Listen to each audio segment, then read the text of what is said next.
going to kill myself tomorrow. I'm also sending 3 packets of copied information to the media, 1 to CNN, 1 to MSNBC, and 1 to Fox News. You will all have to see which one tells the truth about the information they receive and who doesn't. I trust 4chan to do this because of our history of releasing legit info in the face of mass media cover-up.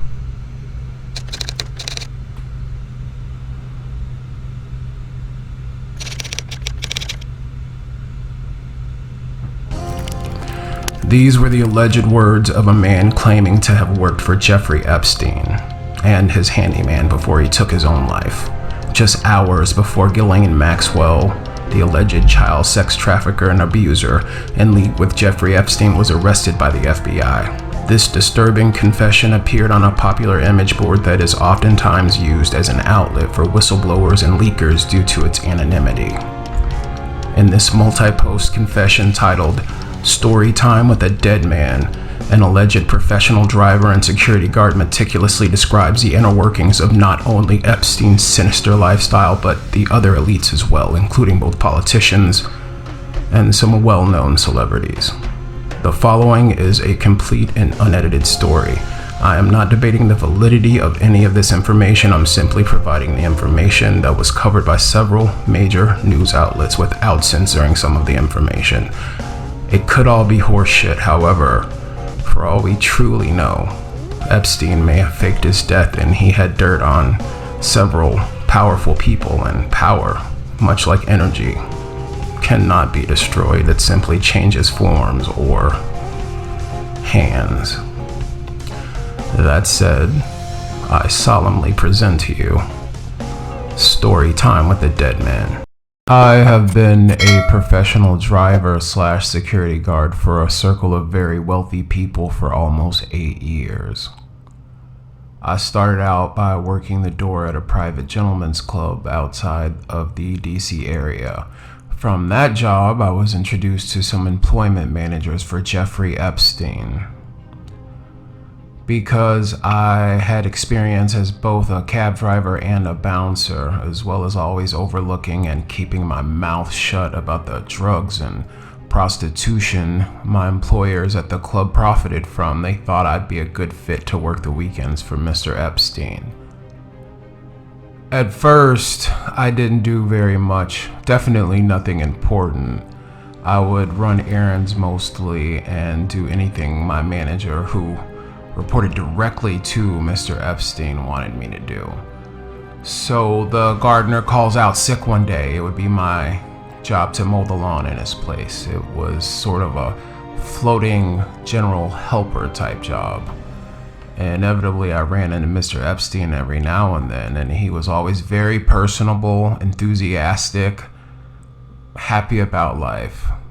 I had heard about his original court case and the rumors and everything, but just meeting this guy made me feel like it was all a lie because he seemed so kind and genuine.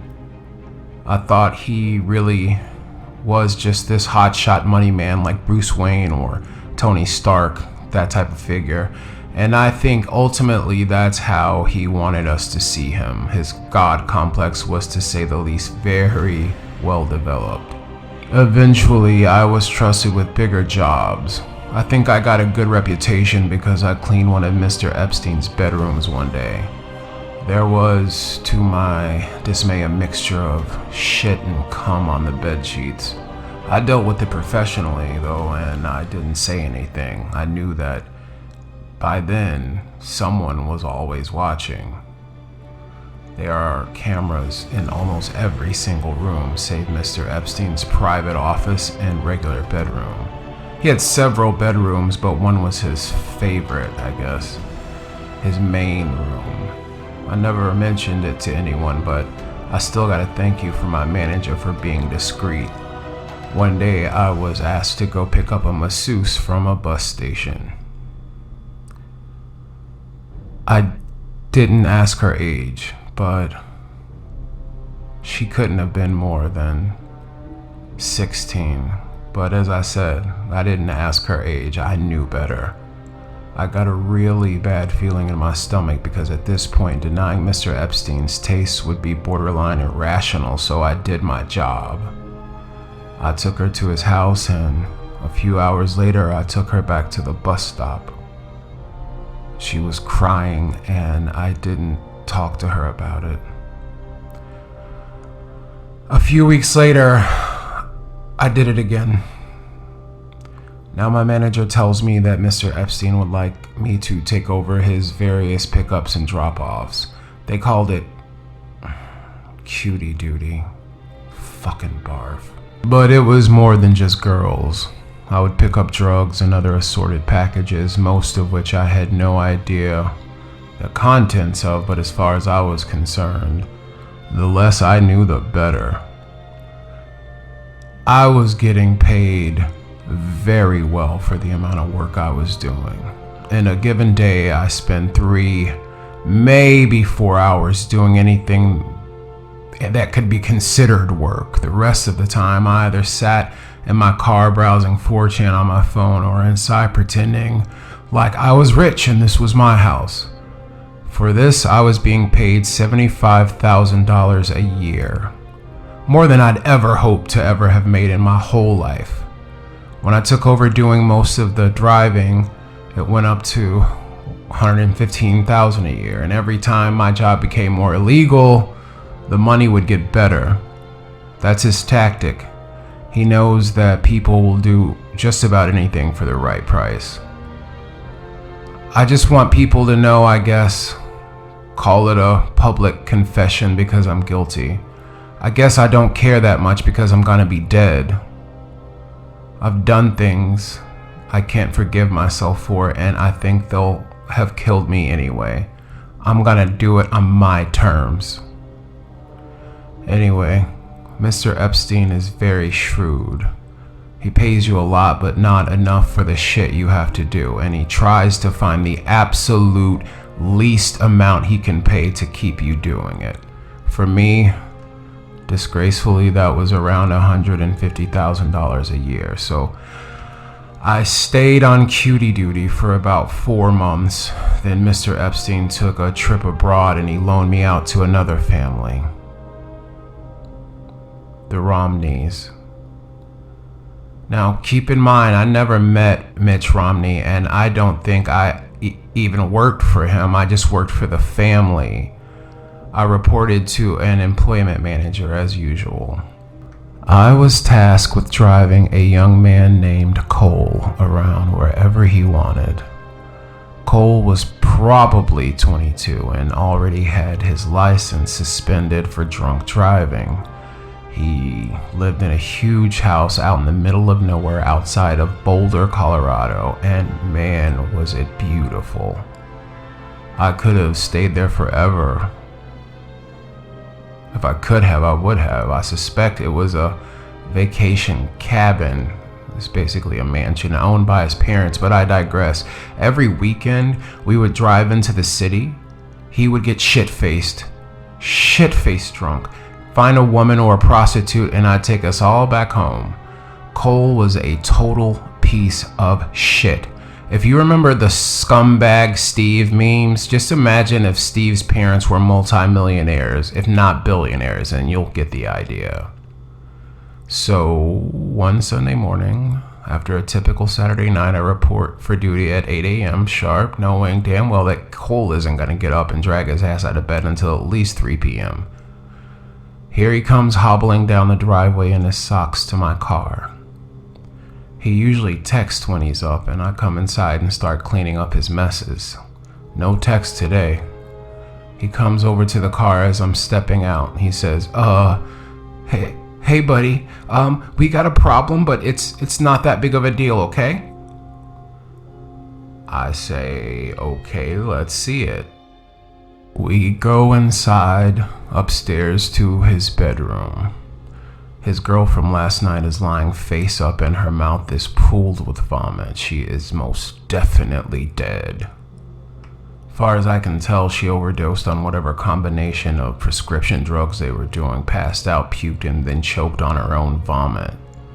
I am absolutely flipping my shit, and I've got the phone in my hand and I'm about to dial 911, but Cole slaps it out of my hand and tells me to hold on. He says he can't get in trouble because it will look bad on his family. I said, Cole, you've already been getting into trouble. He says he knows, just not this kind of trouble. He says that I'll get a big bonus if I just deal with it myself. Now, I'm way out here in the middle of nowhere, and the implication from day one of my employment in this circle has been that if I mess up, I might suffer some harsh consequences. I know what he did here was wrong. I know that, and I am so sorry. I asked him what I was supposed to do. He says, just wait. He gets a different phone out of a drawer and starts making calls, and after a few minutes, I'm waiting in the hallway and he's casually pacing around the corpse. He gives me GPS coordinates for a little spot off 111 out in the mountains. I'm supposed to wrap her and take her there and drop her off. He said there would be guys waiting there to take her. It's a long drive and I don't look forward to it one bit. I wrap her up in his comforter. He stops me. Bro, he says, bro, not that blanket. That's like the softest blanket in the world, dude. No way. And he gets me a different blanket from the closet. Fucking real gentleman that Cole is. He's got an F-150 at the property used for landscaping work, so I put her body in the bed with a tarp on top, and then I filled the rest of the back with landscaping supplies, fertilizer, tools, etc. I try to make it look really natural and boring. I'm shitting bricks. I can't believe I'm actually doing this, but he is promising me that if I get busted, I'll have the best lawyers money can buy, and I believe him. She's already dead anyway, and it's unlikely he would even get in any real legal trouble, just bad press, so what is the difference? The whole time I'm driving, I'm just sweating right through my clothes. I have to stop twice to puke. When I get there, there is a little dirt spot you can pull off into, and sure enough, there is a big black SUV with a Jeep that had off-road tires. And I'm not just about to assume these are the body people, so I step out and I approach the SUV. The window rolls down and there's a woman who's probably in her 50s and a big guy driving. I don't know what to say, so I'm just kinda, how's it going? Like a complete fucking idiot. She makes a call and describes me to the person on the phone. Then she puts it down and says, who you're looking for? Is it under the stuff in the bed? It. Is it.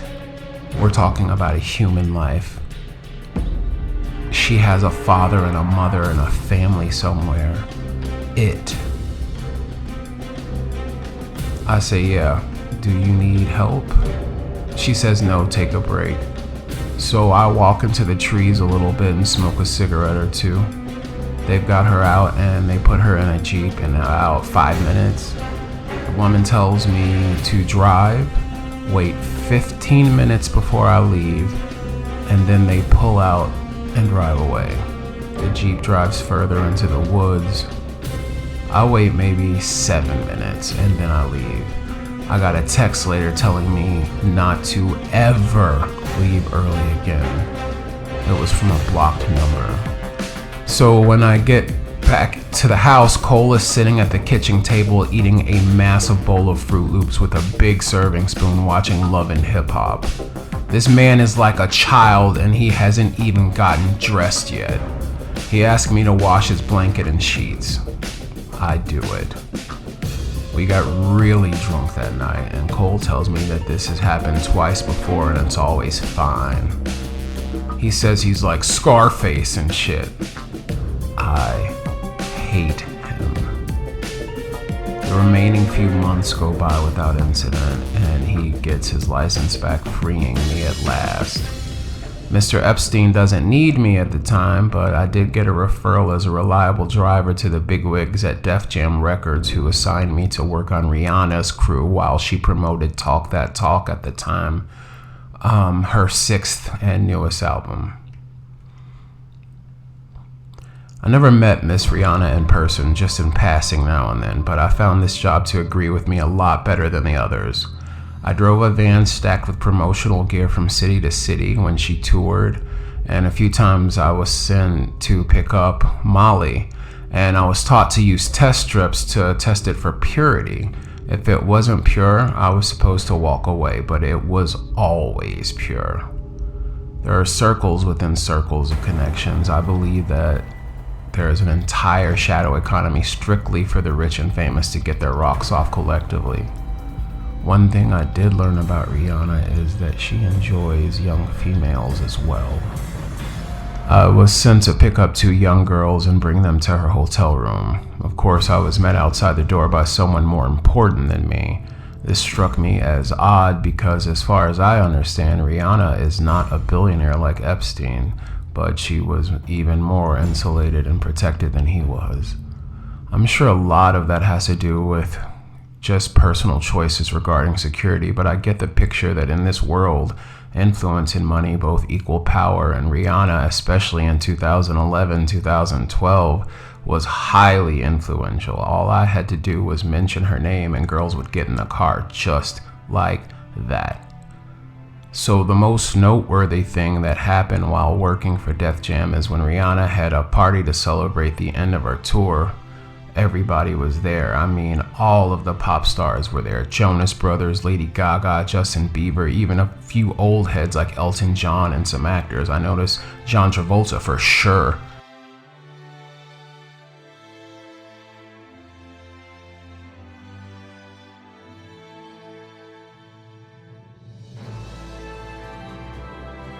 Seth Rogen, Emma Stone, Bradley Cooper, to name a few.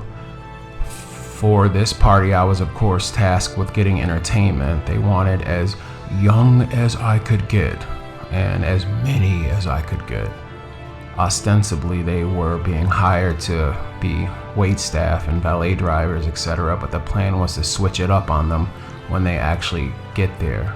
Give them drugs, money, whatever they needed to do what they wanted them to do, which was essentially to be all expenses paid prostitutes for whoever wanted them. That part, thankfully, was not my job.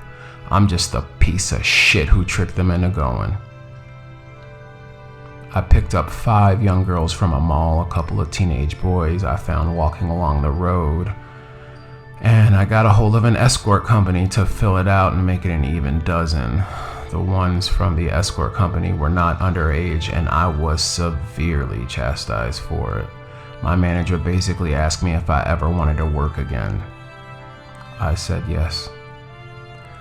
He said, then act like you've got some goddamn sense. I didn't make this mistake again. After the tour ended, I was just on my own for a month or so. I rented a house near Tulsa and basically isolated the entire time. I was starting to get ideas in my head about going to trade school or something when I was called to come back and work for Mr. Epstein again. At this point, I have developed a bad coke habit, of which I've only been sober a few months to this day. I needed something to make me do it. Coke makes you feel numb in a way not much else does, and believe me, I've tried just about everything. There are research chemicals no one has even heard of that get traded around in these circles. When I came back to work for Mr. Epstein on his island, I was going through an 8-ball every day or two. I binge drank at night, but I had to keep focused during the day. The coke wired me up and the liquor brought me down. That's the only way mentally I could cope with what was happening, with what I was doing. I was flown to his now infamous island to be one of the regular staff. Essentially, I lived on the island for free while getting paid to maintain the grounds and keep the buildings up.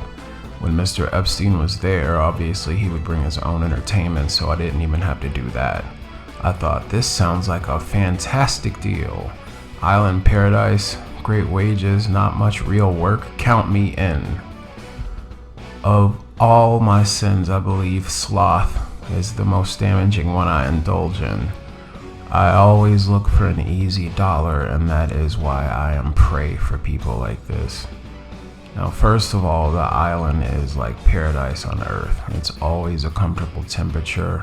The rains are breathtakingly beautiful, and the architecture and decor of the houses are exquisite. Yes, the bathhouse is really creepy. The fake doors are there to confuse flyby surveillance, if anyone was wondering. The other regular staff were hard to get along with. They were all creeps, and I mean capital C fucking creeps. Made me wonder about myself, honestly. That I am put here with them. They all joked about getting Mr. Epstein's leftovers, and the talk was constantly about when Mr. Epstein was gonna visit the island again. When he would bring important people, like world leaders, CEOs, etc., I and most of the staff were kept completely out of the sight. We weren't allowed to work in an area unless we knew that it was empty. Only his most trusted employees could actually be in the building with him and the high-powered friends. Sometimes, though, it would just be the family and things were more relaxed. I passed by his office once carrying some garbage when he beckoned me inside. He asked my name and I told him. He offered me a seat. I took it. You don't get far in this business saying no. He began to talk to me. He looked really stressed. He asked me how anything that feels good could be bad. He had a big painting of Oscar Wilde and considered him a personal hero. He began to explain hedonism to me and asked me if I understood. Of course, I said. Who doesn't like fun? Lots of people, he said. Lots of people. Then he let me go about my duties. I fucked up really bad one evening and entered one of the maintenance sheds to return some tools I'd been using, and I saw the sweaty, pale back of a large man hunched over and thrusting. He had a tattoo of Richard Nixon on his back, and he was wearing a bull's head mask. He was fucking one of the regular staff members' mouth. He turns to me.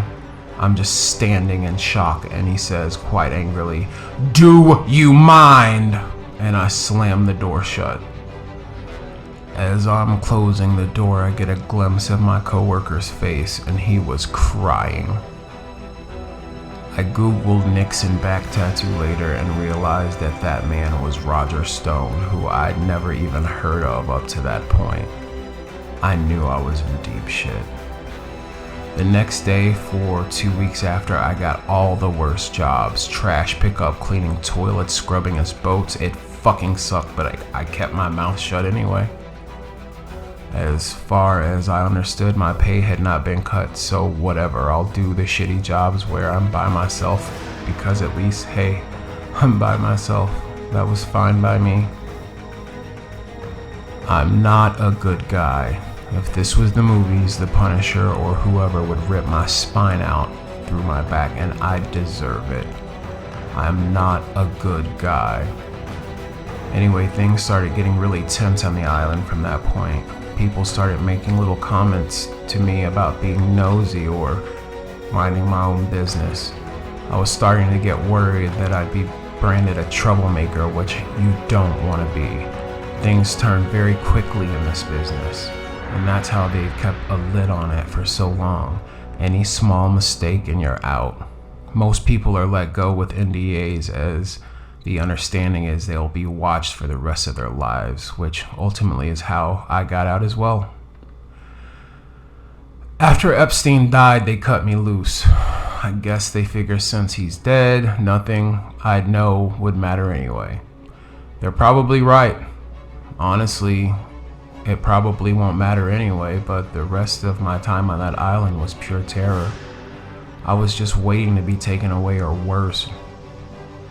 Never happened, but I was still really scared.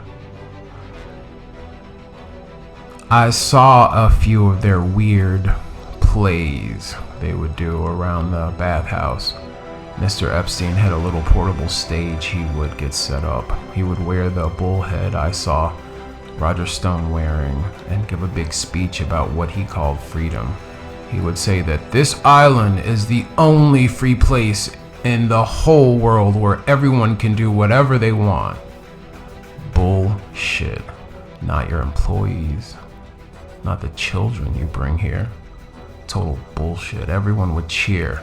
They'd get up and do a little sort of conga line with tiki torches, really angry old rich people shit, and go into the bathhouse. There is a trapdoor on the floor that has not been reported in any of these investigation photos that I've seen, which leads to what they call the chamber. It was essentially a bondage dungeon. I don't know what all happened in there, and I never want to know. I stayed as far away from that bathhouse as I could. So anyway, eventually I got my reputation for the most part back into good graces, and I was working in the main houses again. One time I was helping in the kitchen. I don't know if the chef was fucking with me, I hope so, but he was separating what looked like to me the torso of a very young skinned pig. It had been roasted and he was chopping it into quarters, the ribs to be served that evening and the rest broken down for soups and casseroles. I said jokingly that it looked like a little kid.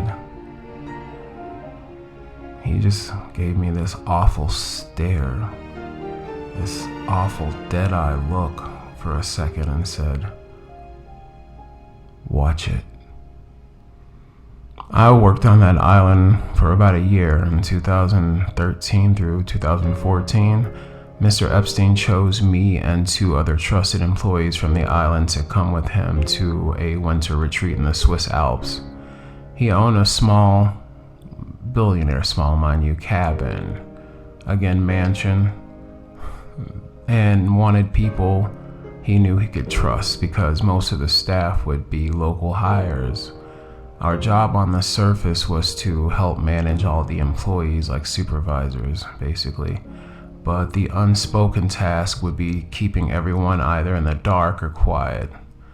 Mr. Epstein had a real business for plump young Swiss blondes, and the Swiss, as he would explain, have a very progressive idea regarding age of consent.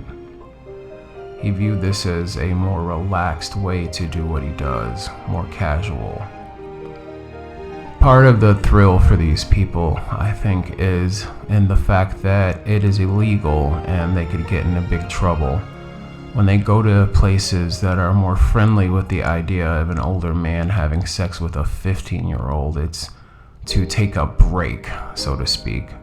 The Alps themselves, wow. I mean, wow.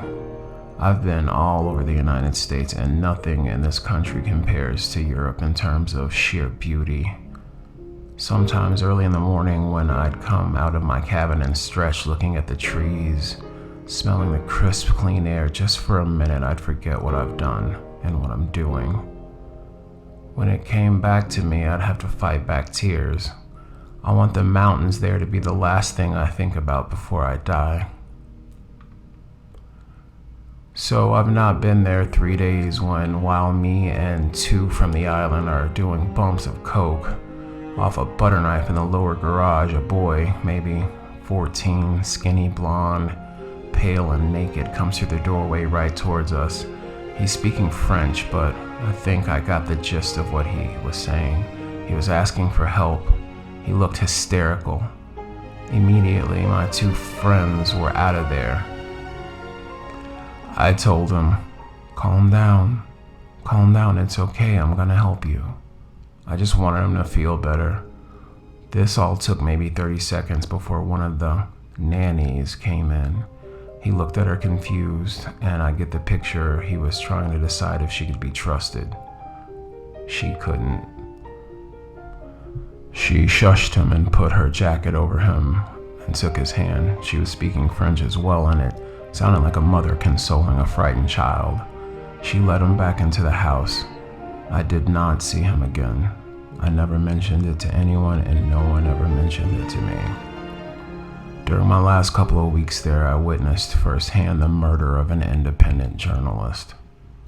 I don't think he was actually a journalist. I think he had maybe a blog or a YouTube channel, but I'd never heard of him and I don't know his name, so I don't think he was anyone with any real connections.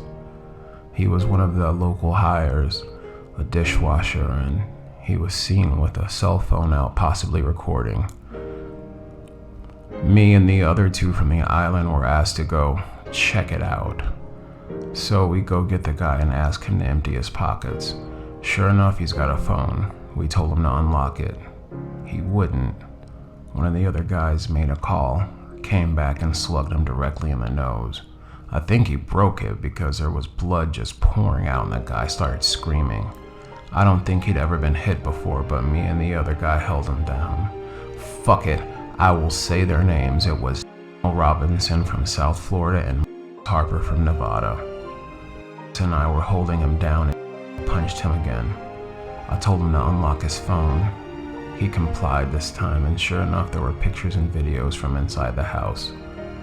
We knew he hadn't sent anything out because only wired connections worked there. I guess they had signal jammers or something, or maybe it was because it was so remote. I don't know. Anyway, makes another call and tells us to take him outside into the woods. I think we're just gonna threaten him and make him sign an NDA, but took off his belt and strangled him to death. We had to put his body up in an outbuilding because the ground was frozen. We put him through a wood chipper and burned everything to ash. There were bits of charred bone left over when I swept it all into a trash bag and threw it out with the regular garbage. This, above anything else, I feel the most guilty for. After that, if I wasn't in before, I was definitely in now. Me and the three fucking stooges from hell. I'd been in the military and I think he had a few screws loose because he always had a temper. He'd become the go-to guy for the really dirty shit. I started working for Mr. Epstein directly after this. He would confide in me sometimes when he was very high about how nothing really makes him feel good enough. He told me once that he hasn't felt happy in years. I wish I had the stones to tell him that this life he is living is only bringing him down. For a brief moment, I felt empathy for this man. I think that too was part of his game, though. I don't think he's ever had a single genuine feeling in his life outside of sexual gratitude. He's never mentioned the journalist to me. It was like it never happened, but we both know the reason I was now working directly for him. Listen, I think I've said about all I care to say right now. I'm gonna go get a bottle of something before all the stores close. If this thread is still here in a few hours, I'll answer some questions. July 2nd, 2020. A user asks, you ever see occult stuff on the island? Robes, pentagrams, rituals, that kind of shit?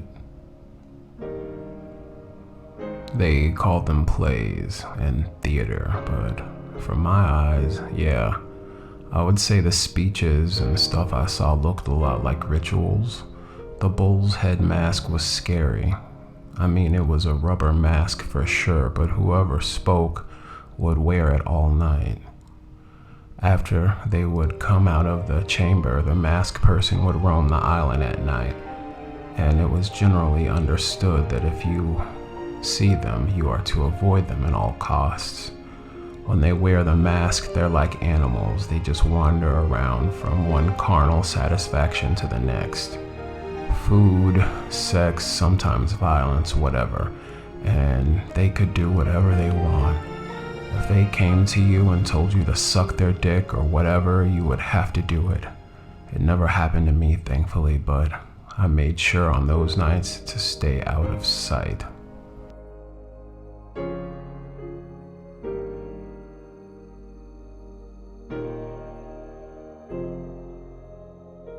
And that was was his last post. Coincidentally, 8 hours later, Ghislaine Maxwell was charged with child trafficking and abuse and enticing minors. She was Jeffrey Epstein's cohort. Who knows, it might be a coincidence, but the timing seems... I'd also like to point out that Jeffrey Epstein was also reported as dead, having hung himself on this exact same board before they'd even found his body. A little odd, wouldn't you say? Do I believe this man's story? Every bit of it, even the Rihanna part. However, let's talk about Rihanna. Some of you will assume I'm in the Illuminati for defending her, in which, who knows, I could be. But the way my bank account is set up, doubtful. I'm not saying he is lying, I'm saying he chose his words incorrectly, which happens with drug addicts. Also, by his own admission, he never even met Rihanna, so there is that.